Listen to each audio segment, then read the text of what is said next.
കാക്കനാണയ്യപ്പ silver കട്ടവരാരപ്പ സംഖികളാണേ Sreerama. എമ്മാതിരി കളവല്ലേ നമ്മുടെ നാട്ടിൽ സ്വർണം കട്ടവരാരപ്പ എന്നുള്ളതിൻ്റെ കൂട്ടത്തിൽ ഇപ്പം ഇനി സിൽവർ, അതായത് വെള്ളി കട്ടവരാരപ്പ. വെള്ളി മാത്രമല്ല, രാംലല്ലയുടെ ആ ഒരു വിഗ്രഹം മാത്രമേ അവിടെ ഉള്ളൂ. സകല സാധനങ്ങളും അടിക്കാൻ പറ്റുന്നിടത്തൊക്കെ അവന്മാർ അടിച്ചിട്ടുണ്ട്. സത്യം പറഞ്ഞാൽ ലോകത്തിലെ ഏറ്റവും വലിയ കള്ളന്മാർ സംഖ്യകളാണെന്ന് പറയേണ്ട അവസ്ഥ. പ്രധാനമന്ത്രിയുടെ ഓഫീസിൽ നിന്ന് വരെ നേരിട്ട് കേസ് അന്വേഷിക്കുന്നു. അവിടെ നീറ്റ് പരീക്ഷയിൽ 10-11 കുട്ടികൾ മരിച്ചു, അല്ലെങ്കിൽ അവർ സൂയിസൈഡ് ചെയ്തു. അവിടെ അത്രയും വലിയ ക്രമക്കേടുകൾ നടക്കുന്നു, അത് നടക്കുന്നു. അപ്പോഴൊന്നും വാ തുറക്കാൻ പ്രധാനമന്ത്രിയെ കൊണ്ട് പറ്റിയിട്ടുണ്ടായിരുന്നില്ല. ഏതാണെങ്കിലും അയോധ്യയിൽ കള്ളം കയറിയപ്പം പ്രധാനമന്ത്രി തുറന്നു വാ, അതുപോലെ തന്നെ പ്രധാനമന്ത്രിയുടെ ഓഫീസും തുറന്നു വാ, ഈ പറഞ്ഞ യോഗിയും തുറന്നു വാ. യോഗിയുടെ സകല സന്നാഹങ്ങളും വാ തുറന്നും, വാ മാത്രമല്ല സകലത്തും കവച്ച് വെച്ച് ഓടിക്കൊണ്ടിരിക്കുകയാണ് ഇപ്പം. ഏതാണ് കള്ളനെ പിടിക്കാൻ വേണ്ടിയിട്ട്. പിന്നെ കള്ളൻ കപ്പലിൽ തന്നെ ആയതുകൊണ്ട് ഇച്ചിരി സമയമൊക്കെ എടുക്കും. കുറേ കാര്യങ്ങളൊക്കെ മറയ്ക്കാനുണ്ടാവും, പൊളിക്കാനുണ്ടാവും, കക്കാനുണ്ടാവും, മറച്ച് വെക്കാനുണ്ടാവും, പൂത്താനുണ്ടാവും. ഇതൊക്കെ പൂത്തി കഴിഞ്ഞിട്ട് അവസാനം ഏതെങ്കിലും ഒരുത്തരുടെ തലയിൽ ഇത് കൊണ്ടിട്ട് സൽക്കാലം നൈസായിട്ട് ഇവന്മാർ കൈ കഴുകി ഊരുകയും ചെയ്യും. അതേവിടെ നടക്കാൻ പോകുന്നുള്ളൂ. കാരണം ഇന്ത്യ മഹാരാജ്യം പിടിച്ചെടുക്കാൻ വേണ്ടിയിട്ട് RSS സംഘപരിവാർ ഏറ്റവും മുന്നോട്ട് വെച്ചിട്ടുള്ള ഒരു അജണ്ട തന്നെയായിരുന്നു അയോധ്യ രാമക്ഷേത്രം അല്ലേ. അത് മുന്നോട്ട് വെച്ചിട്ട് തന്നെ ഈ പാവപ്പെട്ട സംഘികളുടെ വോട്ടും പിടിച്ചിട്ട് ഞങ്ങൾ എന്തോ ഒലത്തുമെന്നും പറഞ്ഞിട്ട് അങ്ങ് ഒലത്തി വെച്ചിട്ടുള്ളതാണ് ഈ പറഞ്ഞ കാര്യങ്ങളൊക്കെ. അതിൻ്റെ ഭാഗമായിട്ട് ലോകത്തിലെ തന്നെ ഏറ്റവും വലിയ ഭക്തർ വരുന്ന, അല്ലെങ്കിൽ തിരുപ്പതി കഴിഞ്ഞാൽ തന്നെ ഏറ്റവും കൂടുതൽ ഭക്തർ വരുന്ന അയോധ്യ രാമക്ഷേത്രത്തിൽ ഇത്രയും വലിയൊരു കളവ് നടത്താമെങ്കിൽ ഇതാണോ യഥാർത്ഥ സംഘികൾ? രാമരാജ്യം ഉണ്ടാക്കാൻ പോകുന്ന രാമൻ്റെ ഭക്തർ, അല്ലെങ്കിൽ ഹനുമാൻ്റെ ഭക്തർ, ഇതാണോ ശിവഭക്തരൊക്കെ? അതായത് കിട്ടിക്കഴിഞ്ഞാൽ മുക്കും. ആ മുക്കണയിൽ ഒരു പ്രശ്നമില്ല. അവിടെ രാമനും ഇല്ല, സീതയില്ല, ഹനുമാനും ഇല്ല, ഒരു തേങ്ങയില്ല. അതാണ് ഇതിൻ്റെ സത്യാവസ്ഥ. ഏതാണെങ്കിലും ഇവന്മാർ, നമ്മൾ വിചാരിക്കും ഇവന്മാർ ഇന്നും നിലയും തുടങ്ങിയ പരിപാടി, ഇന്നും നിലയും തുടങ്ങിയ പരിപാടിയൊന്നുമല്ല. നിങ്ങളൊന്ന് ആലോചിച്ച് നോക്കണം. അതായത് ഈ ബാബരി മസ്ജിദ് പൊളിച്ച അന്ന് മുതൽ പൊളിക്കാൻ വേണ്ടിയിട്ട് ഇവന്മാർ കളവ് ഇല്ലേ, കള്ളത്തരത്തിലൂടെ സംഭവം അങ്ങ് പൊളിച്ച് കഴിഞ്ഞ പള്ളിയുടെ മറ്റേ തൂണിൻ്റെ താഴത്ത് താമരൻ്റെ ഇതളുണ്ടെന്നും പറഞ്ഞിട്ടായിരുന്നു ഇത് കോടതിയിലോട്ട് പോയിരുന്നത്. മറ്റ് പള്ളികളുടെ താഴത്തൊക്കെ ലിംഗമായിരുന്നു, ഇതിൻ്റെ താഴത്ത് താമരയുടെ ഇതളായിരുന്നു എന്ന് പറഞ്ഞത്. അങ്ങനെ ഇതളും തപ്പി പേരെ സുപ്രീം കോടതിയിലെത്തിയ സംഭവത്തിൽ അവസാനം കൈയിട്ടിട്ട് ഒരു പരിപാടി നടക്കില്ല എന്ന് കണ്ടപ്പോൾ നേരിട്ട് ദൈവം വന്നിട്ട് ചന്ദ്രചൂഡൻ്റെ ദൈവം അല്ലെങ്കിൽ സ്വപ്നത്തിലോട്ട് അങ്ങ് ഇറക്കി കൊടുത്തു. പൊളിച്ചോളാൻ അല്ലെങ്കിൽ ഉണ്ടാക്കിക്കോളാൻ പറഞ്ഞു. അത് വന്നിട്ട് അതേപോലെ സുപ്രീം കോടതിയിൽ പറഞ്ഞത് അടുത്ത കളവ്, അന്ന് തുടങ്ങി 2ാമത്തെ കളവ്. അങ്ങനെ കളവ് പറഞ്ഞിട്ട് അയോധ്യ രാമക്ഷേത്രം ഉണ്ടാക്കാൻ തീരുമാനിച്ചു. അപ്പം തന്നെ ആയിട്ട് 2 കള്ളങ്ങൾ, അതായത് ഇന്ത്യനെ തന്നെ വെട്ടിമുറച്ച രീതിയിലുള്ള 2 കള്ളങ്ങൾ അന്ന് പറഞ്ഞു. അങ്ങനെ ആ കള്ളം കഴിഞ്ഞിട്ടാണ് ഈ പറഞ്ഞ സ്ഥലം ഏറ്റെടുപ്പ്. അത് അതിനേക്കാൾ വലിയ കളവ്. സ്ഥലം ഏറ്റെടുത്തത് 2 കോടിക്ക് എടുത്ത സ്ഥലം അടുത്ത ദിവസം 18 കോടിക്ക് വിറ്റു. ആർക്ക്? ക്ഷേത്ര ട്രസ്റ്റിന്. അവിടെ കെടി 3ാമത്തെ കളവ്. അങ്ങനെ എടുത്ത സ്ഥലത്ത് ഇവന്മാർ പണിത് വെച്ചു ഇത്രയും വലിയൊരു രാമക്ഷേത്രം. പണിയിൽ A to Z കാര്യങ്ങളിൽ മൊത്തത്തിൽ സത്യം പറഞ്ഞാൽ അവിടെ ഒക്കെ അഴിമതി. ഉണ്ടാക്കിയതിൽ, കല്ല് കൊണ്ടതിൽ, കല്ല് വെച്ചതിൽ, കല്ല് കുത്തിയതിൽ, കല്ല് പൊളിച്ചതിൽ, സിമൻറ്റ് കൂട്ടിയതിൽ, സിമൻറ്റ് തേച്ചതിൽ, ഇങ്ങനെ വേണ്ട സകല സാധനങ്ങളിലും ഇവന്മാർ ഈ പറഞ്ഞ കളവ് കുത്തിക്കയറ്റിക്കൊണ്ടേയിരുന്നു. അങ്ങനെ കുത്തിക്കയറ്റി അങ്ങോട്ട് ജനപ്രവാഹങ്ങൾ വരുന്നതിന് മുമ്പ് പ്രാണപ്രതിഷ്ഠയിൽ വരെ കളവ് നടത്തിയ ടീംസാണ് ഇവന്മാർ. അല്ലെങ്കിൽ പ്രാണപ്രതിഷ്ഠയ്ക്ക് വേണ്ടിയിട്ട് അങ്ങോട്ട് സിൽവർ കൊടുത്ത, നമ്മുടെ നാട്ടിലെ ഈ സിൽവർ മർച്ചൻ്റ് അസോസിയേഷൻ കൊടുത്ത സിൽവർ അത് മൊത്തത്തിൽ അങ്ങോട്ട് മുക്കി. ഇനി പോട്ടെ, അയോധ്യ രാമക്ഷേത്രത്തിലോട്ട് വരുന്ന വഴിയിൽ വെച്ച ലൈറ്റ് വരെ തൂക്കിപ്പോയി എന്ന് പറഞ്ഞാൽ എത്ര വലിയ ദരിദ്രവാസികളാണ് സംഘികൾ, നിങ്ങളൊന്ന് ആലോചിച്ച് നോക്ക്. നമ്മളെപ്പോഴും വീഡിയോയിൽ പറയാറുണ്ട് അല്ലേ, സംഘി എന്ന് പറഞ്ഞാൽ പട്ടിണിയിൽ ജനിച്ച് പട്ടിണിയിൽ ജീവിച്ച് പട്ടിണിയിൽ മരിക്കുന്ന ഒരു ഗ്രൂപ്പ് ഓഫ് ആളുകളാണ്. ഈ കൂട്ടത്തിൽ നിന്ന് ഇച്ചിരി സവർണ്ണ സംഘികൾ മാത്രമേ ഇവന്മാരുടെ അടുത്ത് പൈസ ഉണ്ടാക്കുന്നുള്ളൂ. അവന്മാരാണ് ഈ പൈസ, ഈ പാവപ്പെട്ട സാധാരണ സംഘികളെ പറ്റിച്ച് പൈസ എടുത്ത് ജീവിക്കുന്ന സവർണ്ണ സംഘികളുണ്ട്. ആ സംഘികൾ പൈസ ഒന്നും ഉണ്ടാക്കിക്കൊണ്ടിരിക്കും. അതല്ലാത്ത പട്ടിണി പാവങ്ങളായിട്ടുള്ള സംഘികൾ ഇങ്ങനെ തേരാപാര നടന്ന് ചത്തുപോകുന്നുള്ളൂ. അതാണ് നമ്മൾ സ്ഥിരം കണ്ടുകൊണ്ടിരിക്കുന്നത്. ഇവിടെ അത് തന്നെയാണ് നടന്നത്. അങ്ങനെ ഒരു ട്രസ്റ്റ് ഉണ്ടാക്കി, അല്ലെങ്കിൽ ക്ഷേത്ര കമ്മിറ്റി ട്രസ്റ്റ് ഉണ്ടാക്കി അതിൻ്റെ തലപ്പത്ത് കൊണ്ടിരുത്തി ആരെ? നമ്മുടെ വിശ്വ ഹിന്ദു പരിഷത്തിൻ്റെ ഉപാധ്യക്ഷൻ, ഇന്ത്യയിലെ ഉപാധ്യക്ഷൻ. ഏതാണ്? നമ്മുടെ മലപ്പുറത്തിനെ അല്ലെങ്കിൽ കേന്ദ്രഭരണ പ്രദേശമാക്കണം എന്നും പറഞ്ഞിട്ട്, അതല്ലെങ്കിൽ നമ്മുടെ രാജ്യത്ത് അല്ലെങ്കിൽ നമ്മുടെ കേരളത്തിൽ ഏറ്റവും കൂടുതൽ ഈ വിഷം ചീറ്റി നടക്കുന്ന ഈ ചെറ്റകളായിട്ടുള്ള ആ ഗ്രൂപ്പിൽ വിശ്വ ഹിന്ദു പരിഷത്തിൻ്റെ കൂട്ടത്തിലായിട്ട് അതിൻ്റെ ഉപാധ്യക്ഷനാണ് ഈ പറഞ്ഞ ക്ഷേത്ര കമ്മിറ്റി ട്രസ്റ്റിൻ്റെ അങ്ങ് അപ്പോസ്തലനായിട്ട് വെച്ചിട്ടുള്ളത്.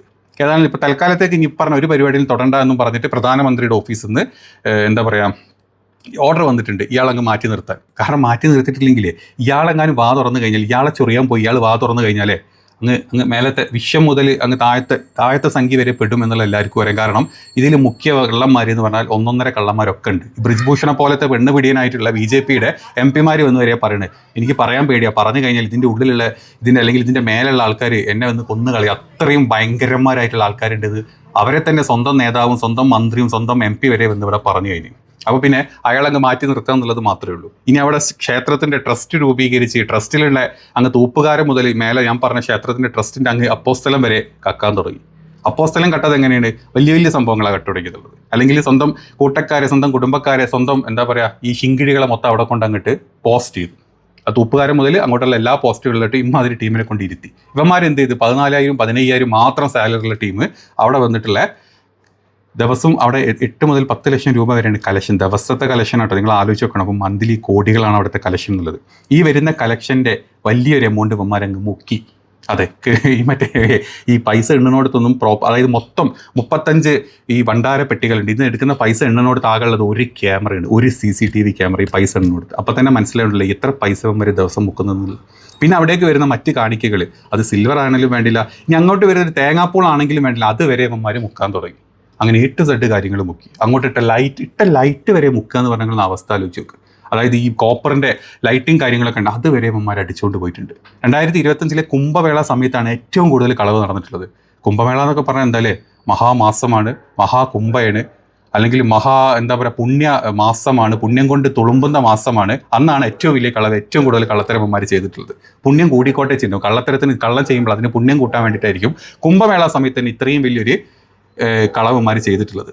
ഇനി ഞാൻ ആലോചിക്കുന്നതല്ല, ഈ കട്ടുമുടിച്ച സാധനങ്ങളൊക്കെ ഉണ്ടല്ലോ, ഈ സാധനങ്ങളൊക്കെ മറച്ച് വിറ്റുണ്ടാവില്ല. ആ മറച്ച് വിറ്റത് വല്ല മുസ്ലിമിൻ്റെ അടുത്ത് വല്ല ആണെങ്കിലും, അല്ലെങ്കിൽ ഇവന്മാർ കൊണ്ടു കൊടുത്ത സാധനങ്ങൾ ഈ സ്വർണ്ണക്കട്ടികളും സിൽവർ കട്ടികളും ഈ പറഞ്ഞ കോപ്പറും ഈ പറഞ്ഞ തേങ്ങാപ്പൂൾ അടക്കം വല്ല മുസ്ലിമിൻ്റെ കയ്യിലാണ് കൊണ്ടു കൊടുത്തിട്ടുണ്ടെങ്കിൽ എൻ്റെ പൊന്നു മുസ്ലിങ്ങളെ നിങ്ങൾ വിട്ട്, നിങ്ങൾ ജിഹാദികളാണ്, നിങ്ങളാണ് ഈ സംഭവം നടത്തിയെന്ന് പറഞ്ഞ് നിങ്ങളുടെയൊക്കെ തലയിൽ വെക്കും. അവസാനം നിങ്ങൾക്ക് കൊണ്ടുതന്ന, ഇവിടുന്ന് കട്ടെടുത്ത് നിങ്ങൾക്ക് കൊണ്ടുതന്ന് വിറ്റ്, അല്ലെങ്കിൽ നിങ്ങളിതൊന്നും അറിയാണ്ട് വല്ല സാധനങ്ങളും മറച്ചു വെക്കാൻ വന്ന വല്ല എന്താ പറയുക യാത്രിക്കട വെച്ചിട്ടുള്ള ആൾക്കാരൊക്കെ ആണെങ്കിൽ നിങ്ങളടുത്താണ് ഇവന്മാർ വിറ്റിട്ടുണ്ടെങ്കിൽ നിങ്ങളായിരിക്കും അവിടെ അയോധ്യ രാമക്ഷേത്രത്തിന് തകർക്കാണ്ട ഈ ഒരു പ്രത്യേക മതവിഭാഗത്തിലെ ആൾക്കാരാണ് കൂട്ടുനിന്നതും പറഞ്ഞിട്ട് ചിലപ്പോൾ നിങ്ങളവന്മാർ ജയിലിലിടും. ഈ കട്ടവന്മാരൊക്കെ നാളെ ഇതേ സ്ഥാനത്തൊക്കെ തിരിച്ചെത്തുകയും ചെയ്യും.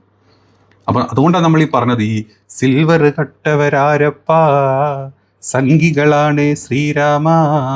രാമനോട് ഇങ്ങനെ പറയേണ്ടി വരുന്നൊരു അവസ്ഥ നിങ്ങൾ ആലോചിച്ച് നോക്ക്. ഏതായാലും രാമനൊന്നും ചെയ്യാൻ പറ്റിയില്ല, ഹനുമാനും ഒന്നും ചെയ്യാൻ പറ്റിയില്ല. അവന്മാർ നൈസായിട്ട് കഴിഞ്ഞ് 2 കൊല്ലം അങ്ങ് ലാൻഡ് എടുത്ത് അല്ലെങ്കിൽ ലാൻഡ് പൊളിച്ച് പള്ളിപ്പറമ്പ് മാറ്റിയിട്ട് അവിടെ അമ്പലപ്പറമ്പാക്കി അന്ന് മുതൽ ഇന്ന് വരെ കട്ട ചരിത്രം മാത്രമേ അയോധ്യ രാമക്ഷേത്രത്തിന് പറയാനുള്ളൂ. ഇപ്പോൾ നല്ലതൊക്കെ ഉള്ള ഒന്നും പറയാനിപ്പില്ല. കാരണം എന്താ, അതിനേക്കാൾ വലിയൊരു കളവ് അല്ലെങ്കിൽ കള്ളന്മാർ ഇതിൻ്റെ മൂടെ അങ്ങനെ കൂടിക്കിടക്കുകയാണ്.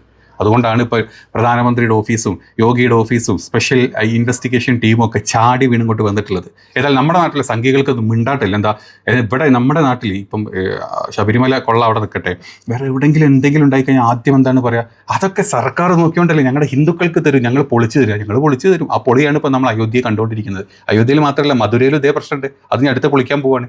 അതായത് ഈ സർക്കാർ തൊടാതെ ഈ പറഞ്ഞ ടീംസിന് നേരിട്ട് കൊടുത്ത സ്ഥലത്തൊക്കെ ടീംസ് എന്താ ചെയ്തത്, കട്ടങ്ങട്ട് മുടിച്ചു. ഇവന്മാർക്ക് കക്ക എന്നുള്ളതല്ലാണ്ട് വേറെ എന്തെങ്കിലും ബോധമുണ്ടോ, വല്ല ധർമ്മമുണ്ടോ? അങ്ങനത്തെ ഒരു ജീവനും ചിന്താഗതിയുള്ള ടീംസൊന്നും അല്ല ഇതിട്ടുള്ളത്. അതെങ്കിലും മനസ്സിലാക്കി. നിങ്ങളൊക്കെ പറ്റിച്ച് മൂഞ്ചിച്ചുകൊണ്ടിരിക്കുകയാണ് ഇവിടെ. അങ്ങനെ അവിടെ എടുത്ത് കൊടുത്ത സ്ഥലമാണ് ഇപ്പോൾ ഈ അവസ്ഥയിൽ. ഇനി NIA വരട്ടെ, അല്ലെങ്കിൽ CBI എന്താ വരാത്തത്, ED എന്താ വരാത്തത്, ഒന്നും മിണ്ടാട്ടില്ല. നമ്മുടെ നാട്ടിലെ സംഖ്യ ഒന്നും മിണ്ടുന്നില്ല. ശബരിമല കൊള്ളക്കെതിരെ ED വരണം, NIA വരണം, CBI വരണം എന്ന് പറഞ്ഞാൽ ഒരൊറ്റ സംഖ്യൻ്റെ അണ്ണാക്കിൽ പിരി വെട്ടിരിക്കുക. ബബ്ബ മാത്രമേ ഉള്ളൂ. ഇപ്പോൾ എവിടെയും മിണ്ടാൻ പറ്റുന്നില്ലേ? 1000 കോടി, 1200 കോടി, 5000 കോടി എന്നൊക്കെ ഓരോരുത്തർ പറഞ്ഞാൽ അവിടെ കട്ട കണക്ക്. ശബരിമല ഒന്നും ഇല്ലാത്ത അവസ്ഥയിലോട്ട് മാറിപ്പോയി. അപ്പോൾ ഇപ്പോൾ NIAയും വേണ്ട, EDയും വേണ്ട, അല്ലെങ്കിൽ CBIയും വേണ്ട, ഒന്നും വേണ്ട. ഞങ്ങളെ അല്ലെങ്കിൽ ഈ പറഞ്ഞ വാർത്താ ഡിബേറ്റിലോട്ട് വിളിക്കരുത്. വിളിച്ചു കഴിഞ്ഞാൽ ഞങ്ങൾ മുഞ്ചും എന്നുള്ള വ്യക്തമായിട്ട് അറിയുന്ന സകല സംഖ്യകളുടെയും ഒരു കൂട്ടമാണ് നമ്മളിപ്പോൾ കേരളത്തിൽ കണ്ടുകൊണ്ടിരിക്കുന്നത്. ഏതാണെങ്കിലും ഇനി ഇവിടെ നിന്ന് അങ്ങോട്ട് എങ്ങനെയൊക്കെ വരും, ഏതൊക്കെ ആവും, എന്തൊക്കെ ആവും എന്നുള്ളതൊക്കെ നമ്മൾ കണ്ടു തന്നെ അറിയാം. എന്മാതിരി കള്ളന്മാരല്ലേ, കള്ള കൂട്ടങ്ങൾ, കള്ള പട്ടിക്കാട്ടങ്ങൾ എന്ന് വേണം പറയേണ്ടി രീതിയിൽ.